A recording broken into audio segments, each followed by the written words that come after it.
नमस्कार, मैं डॉक्टर महेश चुग।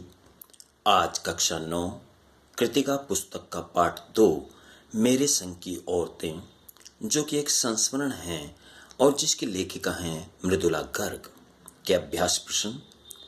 प्रश्न संख्या 1। लेखिका ने अपनी नानी को कभी देखा भी नहीं, फिर भी उनके व्यक्तित्व से वे क्यों प्रभावित थीं? लेखिका ने अपनी नानी को कभी देखा भी नहीं, परंतु अपनी माँ से उनके व्यक्तित्व के बारे में सुना था। उनके व्यक्तित्व से वे निम्नलिखित कारणों से प्रभावित थीं। वह एक ममतामयी माँ थीं। वह स्वतंत्र विचारों की देशभक्त व साहसी महिला थी। वह न अपने जीवन में किसी को दखल देने देती थी और न वह खुद किसी के जीवन में दखल देती थीं। यहाँ तक कि अपने पति की जिंदगी में भी कोई दखल नहीं देती थीं। प्रश्न संख्या 2। लेखिका की नानी की आजादी के आंदोलन में किस प्रकार की भागीदारी रही? उत्तर। लेखिका की नानी की आजादी के आंदोलन में अप्रत्यक्ष भागीदारी रही। उनमें देश प्रेम तथा स्वतंत्रता की भावना थी, इसलिए उन्होंने अपनी बेटी की शादी ऐसे लड़के से करवाई जो देश प्रेमी और स्वतंत्रता सेनानी था। प्रश्न संख्या 3। लेखिका की मां परंपरा का निर्वाह न करते हुए भी सबके दिलों पर राज करती थी। इस कथन के आलोक में क। लेखिका की मां के व्यक्तित्व की विशेषताएं बताइए। उत्तर। लेखिका की मां के व्यक्तित्व की निम्नलिखित विशेषताएं थी। वह एक सच्ची और ईमानदार महिला थी। वह कभी भी किसी की चुगली नहीं करती थी।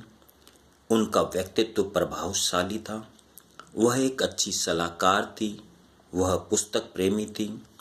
वह कभी भी किसी की गोपनीय बात किसी दूसरे को नहीं बताती थी। ख। लेखिका की दादी के घर के माहौल का शब्द चित्र अंकित कीजिए। लेखिका की दादी के घर का माहौल अन्य घरों से अलग था। सबको अपने हिसाब से चलने की छूट थी। लड़के लड़कियों में भेदभाव नहीं किया जाता था।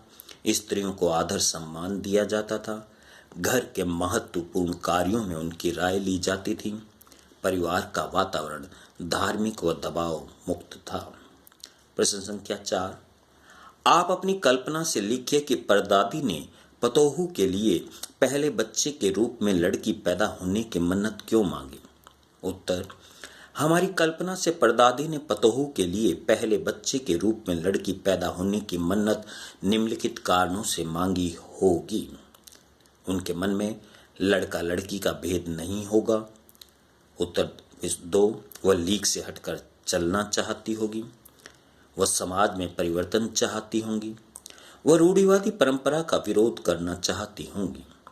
प्रश्न संख्या 5। डराने धमकाने उपदेश देने या दबाव डालने की जगह सहजता से भी किसी को भी सही राह पर लाया जा सकता है। पाठ के आधार पर तर्क सहित उत्तर दीजिए। उत्तर। डराने धमकाने उपदेश देने या दबाव डालने की जगह सहजता से भी किसी को सही राह पर लाया जा सकता है। यह कथन बिल्कुल सही है, जैसा कि पाठ में लेखिका की परदादी ने चोर को डराने धमकाने उपदेश देने या दबाव देने के स्थान पर सहजता से पानी मंगवाकर तथा आधा स्वयं व आधा उसे पिलाकर माँ बेटे का नाता बना लिया और महज इतना ही कहा कि बेटा अब तेरी मर्जी, चाहे तू चोरी कर चाहे खेती। परदादी की सहजता और अपनापन देखकर चोर ने भी बुरा क्रम छोड़कर खेती का कार्य अपना लिया। शिक्षा बच्चों का जन्मसिद्ध अधिकार है। इस दिशा में लेखिका के प्रयासों का उल्लेख कीजिए। उत्तर। जब लेखिका बिहार को छोड़कर कर्नाटक के एक छोटे कस्बे बागलकोट गई, तब तक उनके 2 बच्चे स्कूल जाने की उम्र के हो चुके थे। वहां कोई ढंग का स्कूल न पाकर उसने पास के कैथोलिक बिशप से निवेदन किया कि वे एक प्राइमरी स्कूल खोलें। बिशप स्कूल खोलने को तैयार तो हो गए, परंतु उन्होंने लेखिका के सामने यह शर्त रखी कि यकीन दिलाओ कि स्कूल अगले 100 वर्ष तक चलता रहेगा। इस पर लेखिका ने गुस्सा होकर कहा कि स्कूल की छोड़िए, किसी के बारे में भी यकीन नहीं दिलाया जा सकता कि वह अगले 100 वर्ष तक चलेगा।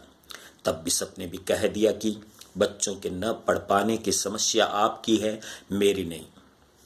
बिशप की कड़वी परंतु सच्ची बात सुनकर लेखिका ने तय किया कि वह स्वयं अंग्रेजी, हिंदी और कन्नड़ 3 भाषाएं पढ़ाने वाला प्राइमरी स्कूल यहाँ खोलेगी और कर्नाटक सरकार से उसे मान्यता भी दिलवाएगी। लेखिका ने अपने इस संकल्प को पूरा भी किया। पाठ के आधार पर लिखिए कि जीवन में कैसे इंसानों को अधिक श्रद्धा भाव से देखा जाता है। उत्तर, पाठ के आधार पर हम यह कह सकते हैं कि जीवन में निम्नलिखित प्रकार के इंसानों को अधिक श्रद्धा भाव से देखा जाता है। नंबर 1, लीक छोड़कर चलने वाले। नंबर 2, सत्यवादी तथा गोपनीयता के रक्षक, दृढ़ संकल्प वाले, देश प्रेमी, निष्पक्ष और स्पष्टवादी। प्रश्न संख्या 8, सच। अकेलेपन का मजा ही कुछ और है। इस कथन के आधार पर लेखिका की बहन एवं लेखिका के व्यक्तित्व के बारे में अपने विचार व्यक्त कीजिए। सच। अकेलेपन का मजा ही कुछ और है। लेखिका के इस कथन का तात्पर्य है कि व्यक्ति जब सबसे हटकर अलग कार्य करता है तो उसका एक अलग ही आनंद प्राप्त होता है। जैसे कि लेखिका की चौथे नंबर की बहन रेणु उन कार्यों को नहीं करती थी जो सभी करते थे। जैसे स्कूल वापसी पर घर के सभी बच्चे बस से घर आते थे, परंतु वह पैदल ही घर आती थी। सब बच्चे इम्तिहान देते थे, पर उसे इम्तिहान देने में कोई फायदा नजर नहीं आता था। इसी प्रकार स्वयं लेखिका ने अकेले अपने दम पर स्कूल खुलवाया। रूढ़िवादी लोगों के बीच रहकर नारी जागरण का कार्य किया। जो स्त्रियां अपने पति के साथ बैठकर सिनेमा भी नहीं देखती थी, उन्हें पर पुरुषों के साथ अभिनय करने के लिए प्रेरित किया। धन्यवाद। आज इतना ही, फिर मिलेंगे।